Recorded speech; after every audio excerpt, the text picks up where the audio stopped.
बिस्मिल्लाहिर्रहमानिर्रहीम। खिदमत आपकी दहलीज पर डीपीओ गुजरात अताउर रहमान ने शहरियों के मसाइल सुनने के लिए खारिया में खुली कचहरी का इनेकाद किया।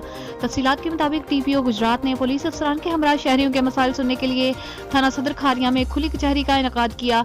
खुली कचहरी में इलाका के शहरियों की बड़ी तादाद ने शिरकत की। डीपीओ गुजरात ने खुली कचहरी में आए तमाम साइलिन के मसाइल फर्दन फर्दन सुने और इन मसाइल के फौरी हल के लिए मुतल्लिका अफसरान को खुसूसी अहकाम जारी किए। इन्होंने तमाम साइलिन को यकीन दिलाया कि इनके मसाइल को मेरिट पर हल किया जाएगा और तमाम शहरियों के लिए इंसाफ की बिला तफरीक फराहमी को यकीनी बनाया जाएगा।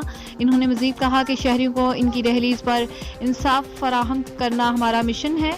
मेरे दफ्तर के दरवाजे आपके लिए हमेशा खुले हैं।